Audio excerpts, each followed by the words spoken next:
ముఖ్యమంత్రిగా ప్రమాణ స్వీకారం చేస్తూనే అప్పుడే పోలవరం ప్రాజెక్ట్ ని ఆపేస్తుందని అనౌన్స్ చేయడం.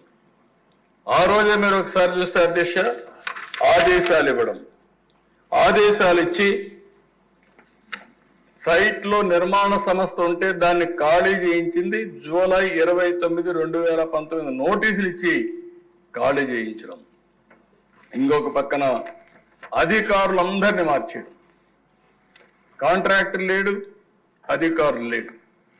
అధ్యక్ష మీరు ఒకసారి చూస్తే గోదావరి ఉధృతంగా వస్తే 50 లక్షల క్యూసిక్స్ ఆఫ్ వాటర్ డిశ్చార్జ్ వస్తుంది. దేశంలో ఇంత ప్రమాదమైన నది ఎక్కడా లేదు. అందుకే 50 లక్షల క్యూసిక్స్ ఆఫ్ నీళ్లు పోవడానికి ఈరోజు స్లూయిస్ కానీ అవన్నీ కూడా మనం నిర్మాణం చేసే పరిస్థితికి వచ్చాం.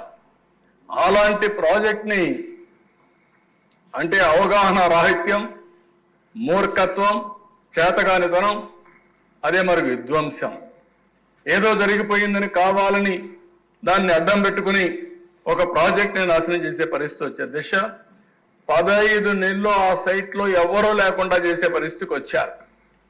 19, 20 అక్టోబర్ వరకు ప్రాజెక్టుకు ఎవ్వరు పెద్ద దిక్కు లేదు.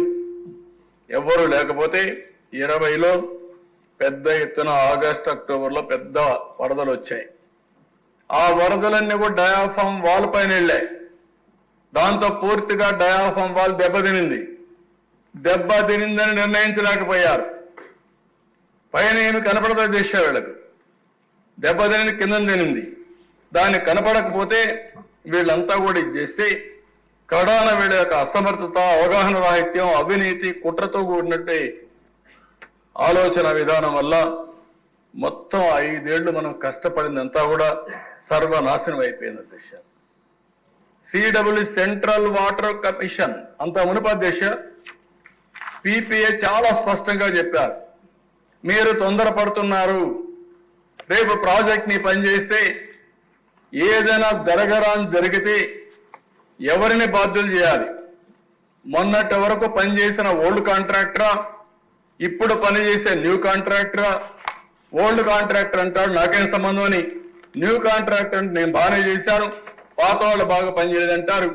కాబట్టి సరైన నిర్ణయం కాదు, తొందరపాటు తగదు, ఆలోచించండి, పెండింగ్ పెట్టండి అంటే పిపిఏ కూడా చెప్పకుండా ఆ రోజు దిశ నిర్ణయం చేసి రాటిఫికేషన్ పిపిఏ పంపించారు. అది వాళ్ళు ఏం చేయాలో తెలియకుండా ఈ ప్రజాస్వామ్యంలో దాన్ని వదిలేసే పరిస్థితికి వచ్చారు.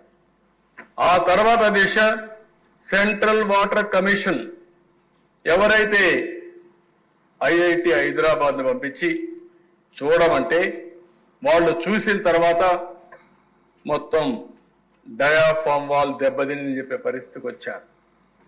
డయాఫామ్ వాల్ దెబ్బతిన దిశ దానిపైన మళ్ళీ ఏం చేయాలో భర్జన పడి ఈరోజు ఇంటర్నేషనల్ ఎక్స్పర్ట్స్ అమెరికా నుంచి ఇంకా కెనడా నుంచి అక్కడి నుంచి తీసుకొచ్చి ఎక్స్పర్ట్స్ వచ్చి మొత్తం అధ్యయనం చేసిన తర్వాత 4 దిక్కల దెబ్బతినింది. ఆ రోజు 440 కోట్ల రూపాయలతో డయాఫామ్ వాల్ కట్టాం, 4 దిక్కల దెబ్బతినింది. ఇప్పుడు రిపేర్లు చేయాలంటే 490 కోట్లు అవుతుంది. కానీ గ్యారంటీ లేదు. భర్జన చేశారు, ఆలోచించారు, కడాన ఒకటే నిర్ణయించారు. ఎలాంటి తప్పు జరిగినా భవిష్యత్తులో పెను ప్రమాదం వస్తుందనే ఉద్దేశంతో మళ్ళీ కొత్త డయాఫామ్ వాల్కు పోవాలని చెప్పి నిర్ణయం చేశారు అధ్యక్ష. కొత్త డయాఫామ్ వాల్ ఈరోజు ఖర్చు చూస్తే 990 కోట్ల అధ్యక్ష.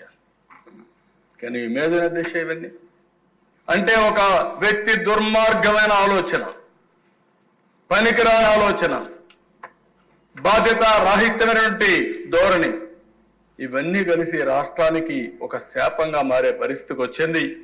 దానివల్ల మీరు చూస్తే మొత్తం 990 కోట్లు ఒకటి, ప్రాజెక్ట్ కాస్ట్ ఎక్స్లవేషన్ పెరిగింది, డిలే అయిపోయింది, హైడల్ ప్రాజెక్ట్ నిలిచిపోయింది, కరెంట్ వస్తే కరెంటు ఆగిపోయింది. అన్ని కలిపితే కొన్ని వేల కోట్ల రూపాయలు రాష్ట్రానికి నష్టం వచ్చే పరిస్థితి వచ్చింది దిశ.